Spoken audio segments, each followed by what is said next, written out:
The Weirdest World by R.A. Lafferty. Odd planet. The bipeds talked from their heads and saw only what lay before them.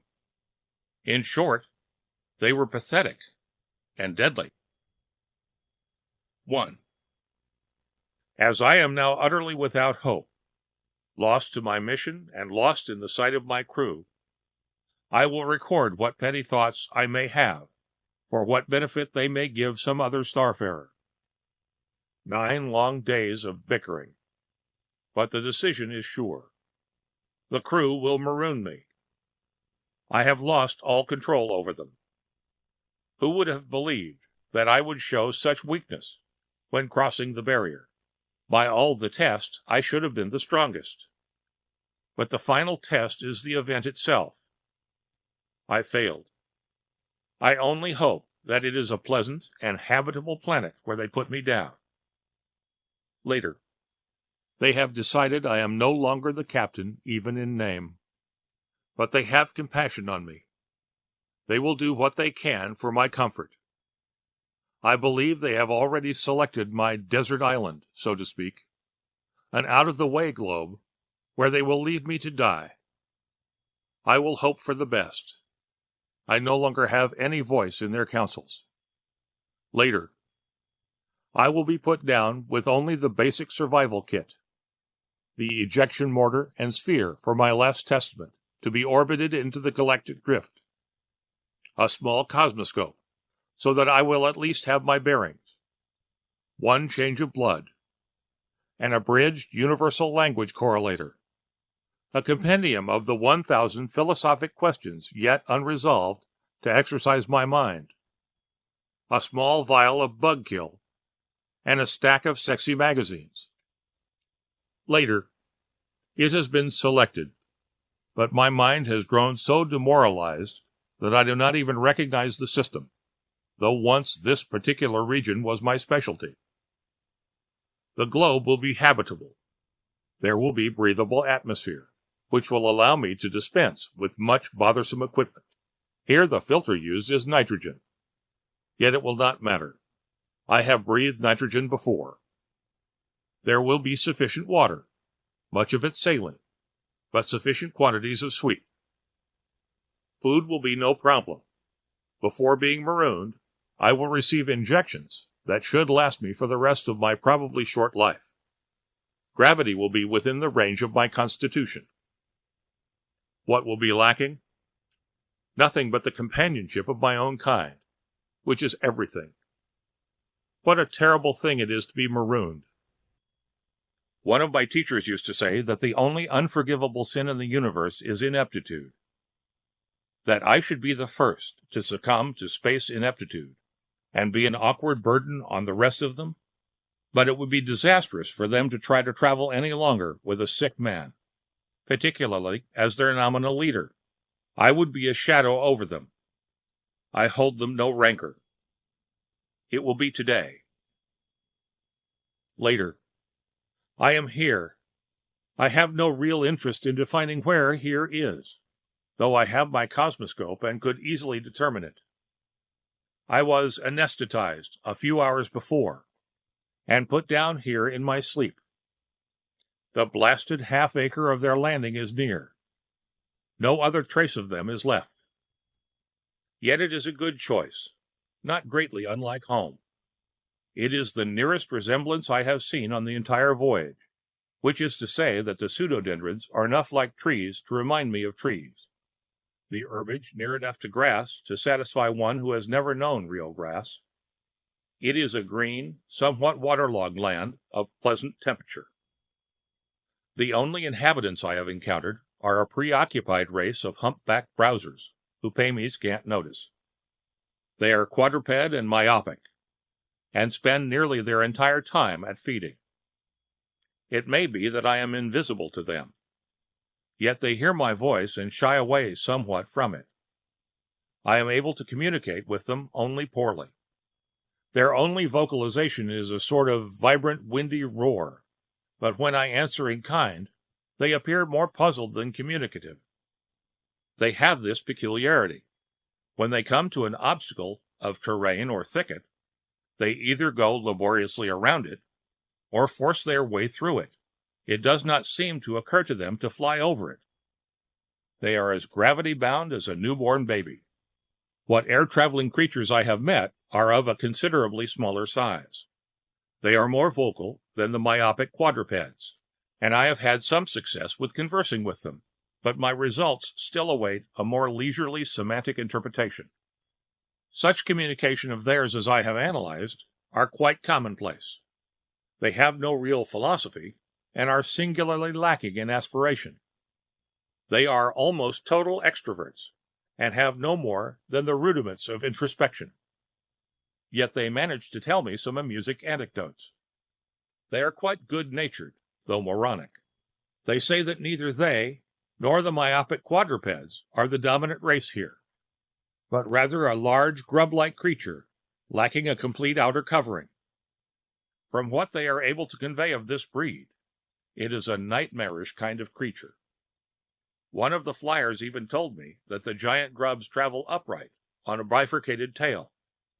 But this is difficult to credit. Besides, I believe that humor is at least a minor component of the mentality of my airy friends. I will call them birds, though they are but a sorry caricature of birds at home. Later. I am being hunted. I am being hunted by the giant grubs. Doubling back, I have seen them on my trail, examining it with great curiosity. The birds had given me a very inadequate idea of these. They are indeed unfinished. They do lack a complete outer covering. Despite their giant size, I am convinced that they are grubs, living under rocks and in masses of rotten wood. Nothing in nature gives the impression of so lacking an outer covering as the grub, that obese, unfinished worm. These are, however, simple bipeds. They are wrapped in a cocoon which they seem never to have shed, as though their emergence from the larval state were incomplete. It is a loose, artificial sheath, covering the central portion of the corpus. They seem never to divest themselves of it, though it is definitely not a part of the body. When I have analyzed their minds, I will know the reason for their carrying it. Now I can only conjecture. It would seem a compulsion, some psychological bond that dooms them in their apparent adult state to carry their cocoons with them. Later. I am captured by 3 of the giant grubs. I had barely time to swallow my communication seer. They pinned me down and beat me with sticks.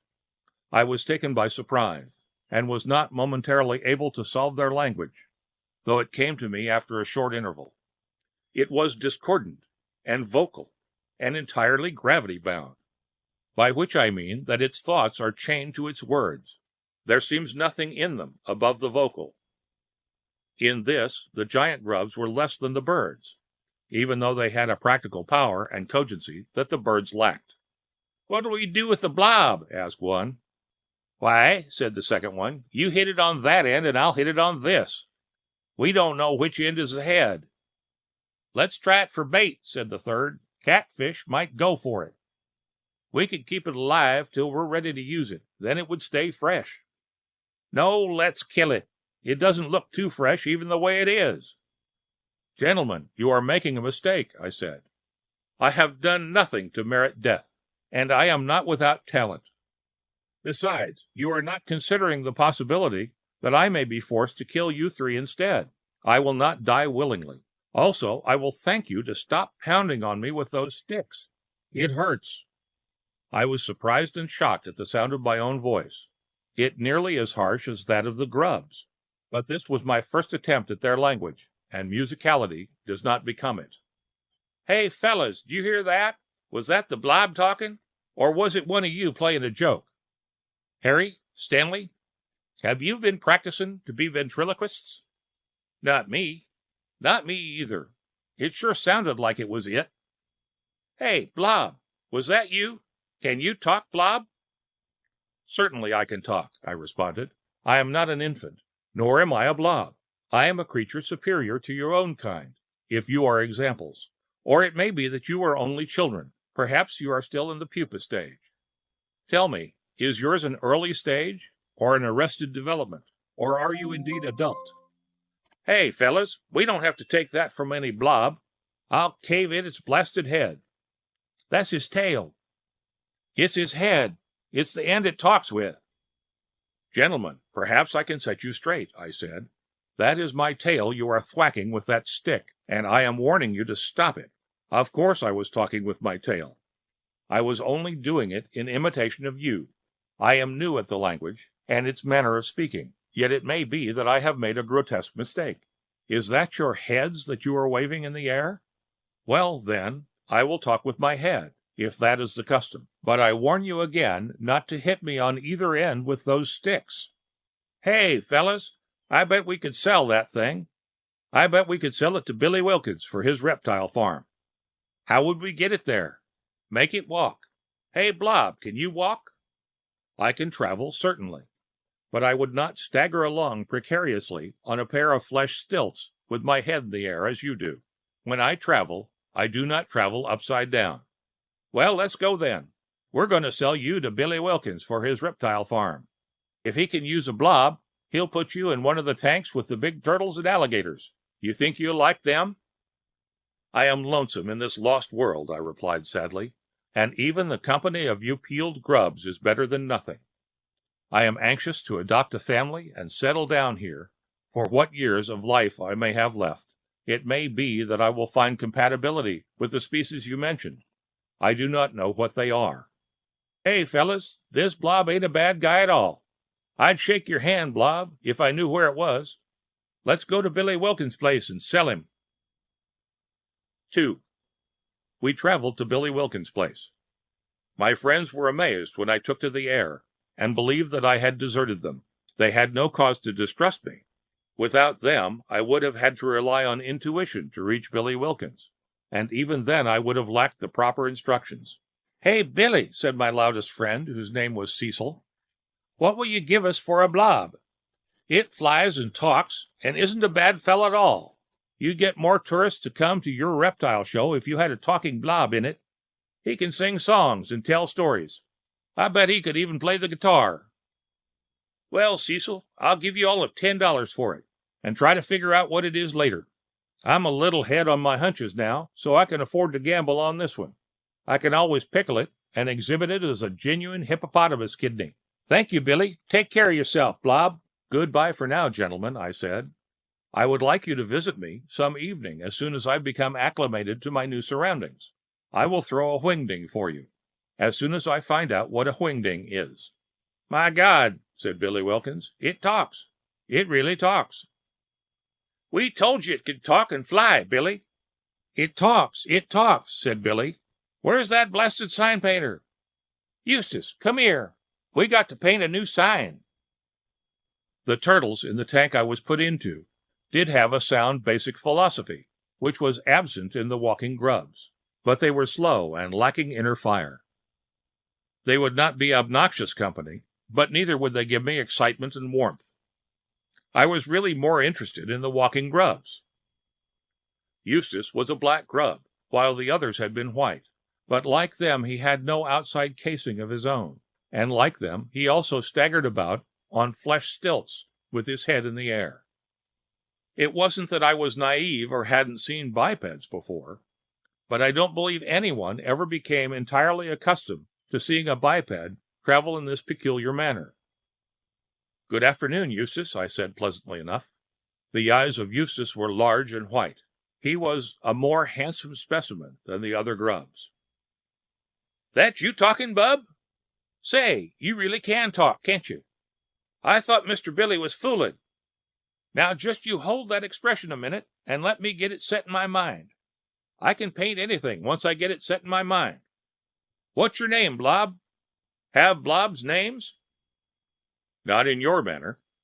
With us, the name and the soul, I believe you call it, are the same thing and cannot be vocalized. So I will have to adopt a name of your sort. What would be a good name? Bub? I was always partial to George Albert Elroy Ellery. That's my grandfather's name. Should I also have a family name?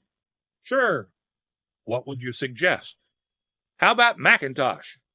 That will be fine. I will use it.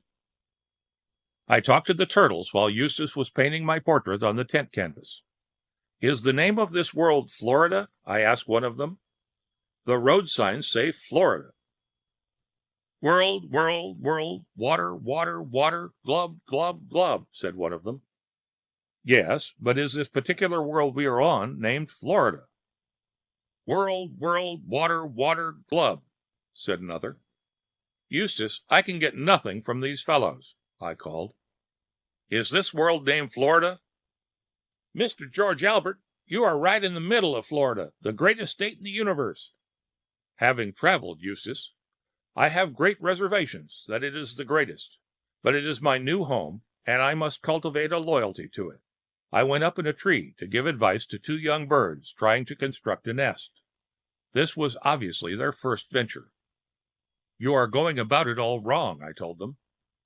First consider that this will be your home, and then consider how you can make your home most beautiful. This is the way they've always built them, said one of the birds. There must be an element of utility, yes, I told them, but the dominant motif should be beauty. The impression of expanding vistas can be given by long, low walls and parapets. This is the way they've always built them, said the other bird. Remember to empower new developments, I said. Just say to yourself, this is the newest nest in the world. Always say that about any task you attempt. It inspires you. This is the way they've always built them, said the birds. Go build your own nest. Mr. George Albert, Eustace said, Mr. Billy won't like you flying around those trees. You're supposed to stay in your tank. I was only getting a little air and talking to the birds, I said. You can talk to the birds? Asked Eustace.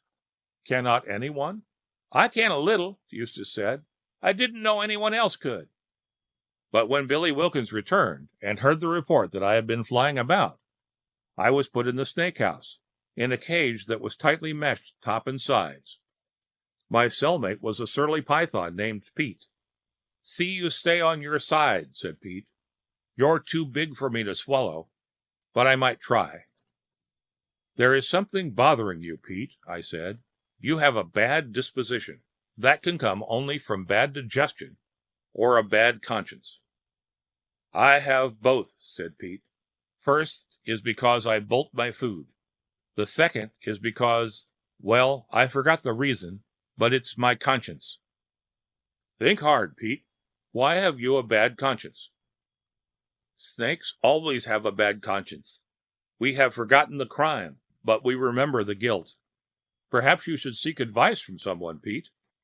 I kind of think it was someone's smooth advice that started us on all this. He talked the legs right off of us. Billy Wilkins came to the cage with another man, as the talking grubs called themselves. That it? Said the other man. And you say it can talk? Of course I can talk, I answered for Billy Wilkins. I have never known a creature that couldn't talk in some manner. My name is George Albert Leroy Ellery McIntosh. I don't believe I've heard yours, sir. Bracken, Blackjack Bracken. I was telling Billy here that if he really had a blob that can talk, I might be able to use it in my nightclub. We could have you here at the Snake Ranch in the daytime for the tourists and kids. Then I could have you in the nightclub at night. We could work out an act. Do you think you could learn to play a guitar? Probably, but it would be much easier for me to merely duplicate the sound. But then how would you sing and make the guitar noise at the same time? You surely don't think I'm limited to one voice box. Oh, I didn't know. What's that big metal ball you have there? That's my communication sphere, to record my thoughts. I would not be without it. When in danger, I swallow it.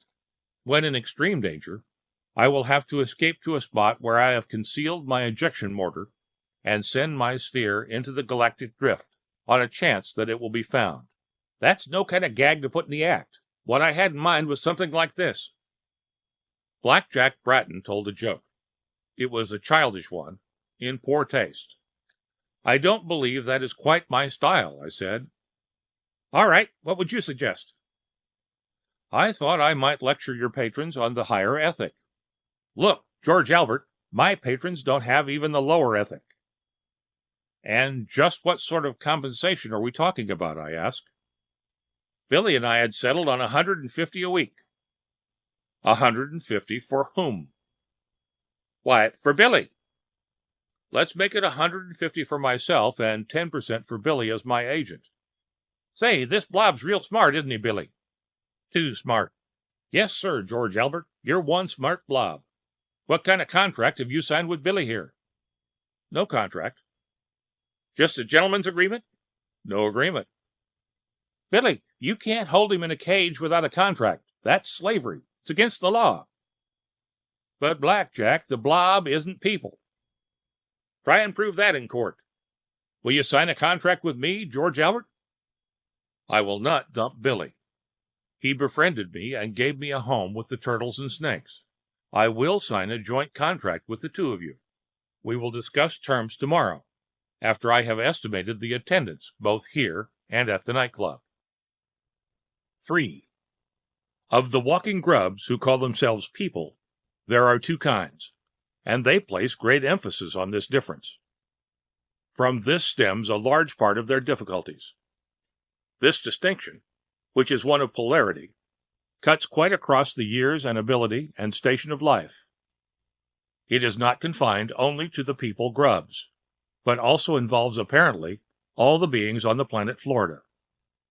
It appears that a person is committed to one or the other polarity at the beginning of life, maintaining that polarity until death. The interlocking attraction-repulsion complex set up by these two opposite types has deep emotional involvements.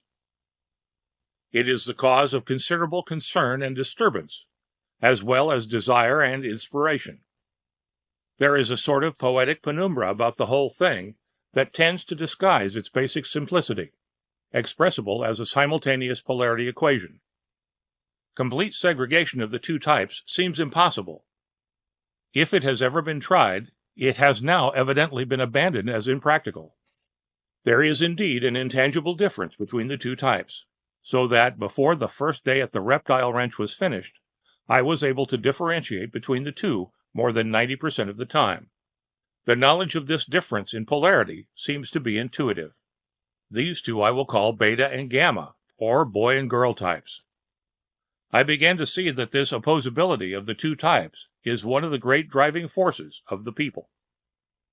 In the evening, I was transported to the nightclub, and I was a success. I would not entertain them with blue jokes or blue lyrics, but the patrons seemed fascinated by my simple imitations of all the instruments of the orchestra and my singing of comic ballads that Eustace had taught me in the odd moments of that day. They were also interested in the way that I drank gin, that is, emptying the bottle without breaking the seal. It seems that the grub people are unable to absorb a liquid without making direct contact with it. And I met Margaret, one of the girl singers. I was wondering to what type of people I might show affinity. Now I knew. I was definitely a beta type, for I was attracted to Margaret, who is unmistakably a gamma. I began to understand the queer effect that these types have on each other. She came over to my cage. I want to rub your head for good luck before I go on, she said. Thank you, Margaret, I replied, but that is not my head.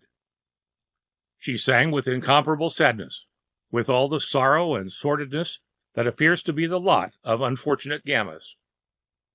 It was the essence of melancholy made into music. It was a little bit like the ghost music on the asteroid Artemis, a little like the death chants on Dolmina. Sex and sorrow, nostalgia, regret. Her singing shook me with a yearning that had no precedent. She came back to my cage. You were wonderful, Margaret, I said.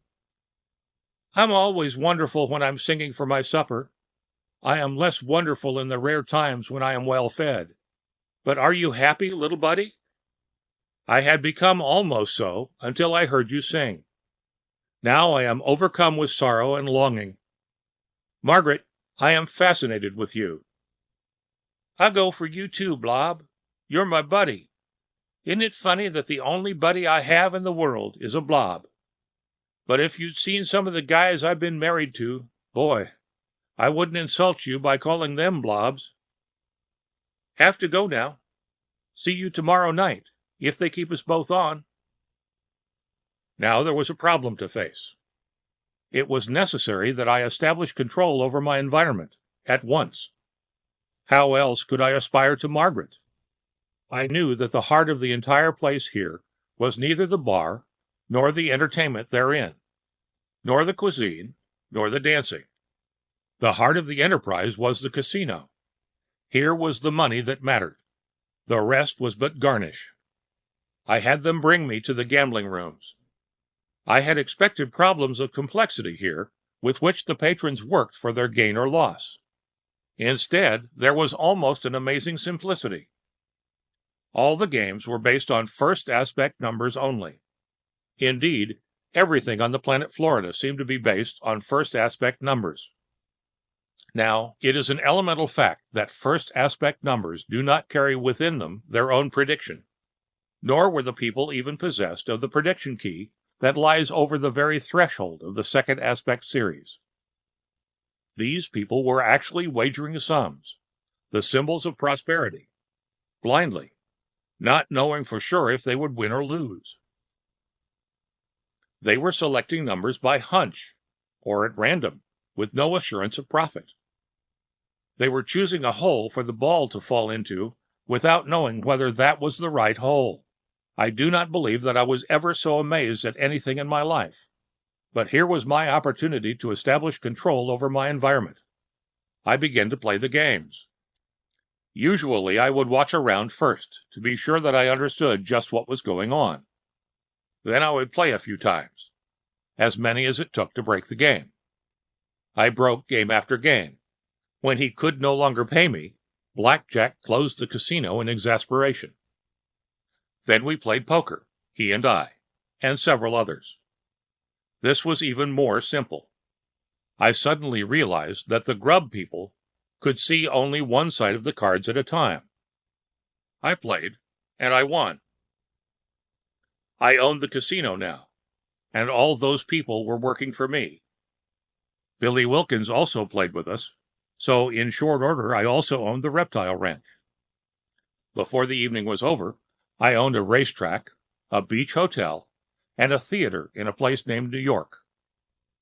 I had begun to establish control over my environment. Later. Now started the golden days. I increased my control and did what I could for my friends. I got a good doctor for my old friend and roommate, Pete the Python, and he began to receive treatments for his indigestion. I got a jazzy sports car for my friend Eustace, imported from somewhere called Italy. And I buried Margaret in mink, for she had a fix on the fur of that mysterious animal.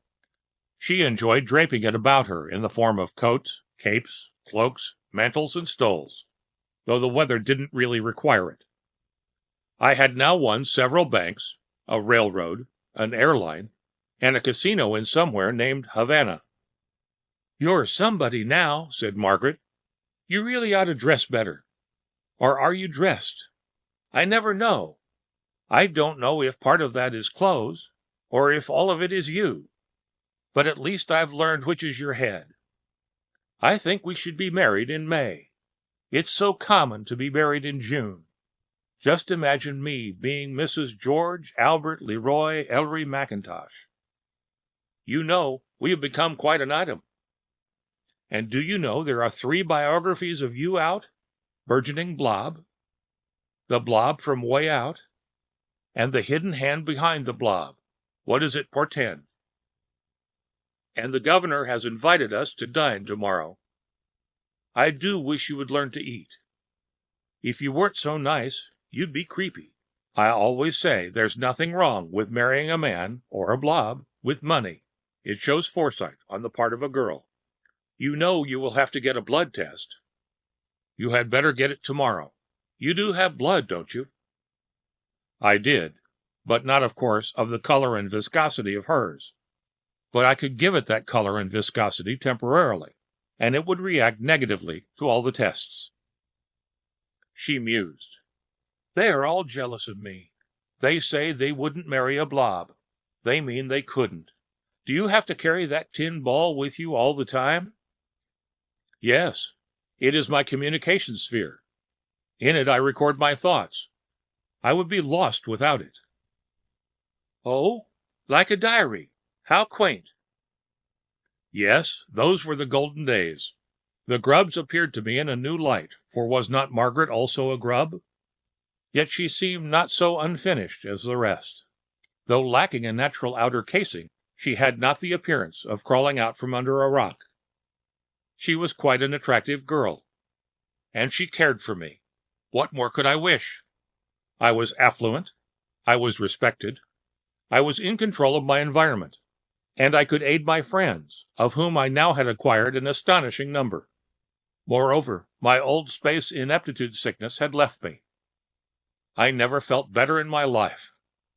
Ah, the golden days, one after the other like a pleasant dream. And soon I am to be married. 4. There has been a sudden change, as on the planet Hecuba, where full summer turns into dead of winter in minutes, to the destruction of many travelers. So it was here. My world is threatened. It is tottering. All that I have built. I will fight. I will have the best lawyers on the planet. I am not done yet, but I am threatened. Later. This may be the end. The appeal court has given its decision. A blob may not own property in Florida. A blob is not a person. Of course I am not a person. I never pretended to be. But I am a personage. I will yet fight this thing. Later. I have lost everything. The last appeal is gone. By definition, I am an animal of indeterminate origin, and my property is being completely stripped from me. I made an eloquent appeal, and it moved them greatly. There were tears in their eyes, but there was greed in the set of their mouths. They have a vested interest in stripping me. Each will seize a little, and I am left a pauper, a vassal, an animal, a slave. This is always the last doom of the marooned, to be a despised alien at the mercy of a strange world. Yet it should not be hopeless. I will have Margaret. Since my contract with Billy Wilkins and Blackjack Bracken, long since bought up, is no longer in effect, Margaret should be able to handle my affairs as a person. I believe that I have great earning power yet, and I can win as much as I wish by gambling. We will treat this as only a technicality. We shall acquire a new fortune. I will re-establish control over my environment. I will bring back the golden days. A few of my old friends are still loyal to me. Margaret, Pete the Python, Eustace. Later. The world has caved in completely. Margaret has thrown me over. I'm sorry, Blobby, she said, but it just won't work. You're still nice, but without money, you're only a blob. How can I marry a blob? But we can earn more money. I'm talented. No, you're box office poison now. You were a fad, and fads die quickly. But Margaret, I can win as much as I wish gambling. Not a chance, Blobby. Nobody will gamble with you anymore. You're through, Blob. I will miss you, though. There will be a new blue note in my ballads when I sing for my supper, after the mink coats are all gone. Bye now. Margaret, do not leave me. What of all our golden days together? But all she said was, bye now, and she was gone forever. I am desolate, and my old space ineptitude has returned. My recovery was an illusion. I am so ill with awkwardness that I can no longer fly. I must walk on the ground like one of the giant grubs. A curse on this planet Florida and all its sister orbs. What a miserable world this is! How could I have been tricked by a young gamma type of the walking grub? Let her crawl back under her ancestral rock with all the rest of her kind. No, no, I do not mean that. To me, she will always remain a dream, a broken dream. I am no longer welcome at the casino. They kick me down the front stairs. I no longer have a home at the reptile ranch. Mr. George Albert, said Eustace, I just can't afford to be seen with you any more. I have my position to consider, with the sports car and all that. Pete the Python was curt. Well, big shot, I guess you aren't so big after all. And you were sure no friend of mine. When you had that doctor cure my indigestion, you left me with nothing but my bad conscience. I wish I could get my indigestion back." "A curse on this world," I said. "World, world, water, water, glub, glub," said the turtles in their tanks, my only friends. "So I have gone back into the woods to die. I have located my ejection mortar, and when I know that death is finally on me, I will fire off my communication sphere and hope it will reach the galactic drift. Whoever finds it, friend, space traveler, you who were too impatient to remain on your own world, be you warned of this one. Here ingratitude is the rule and cruelty the main sport. The unfinished grubs have come out from under their rocks, and they walk this world upside down with their heads in the air. Their friendship is fleeting. Their promises are like the wind. I am near my end.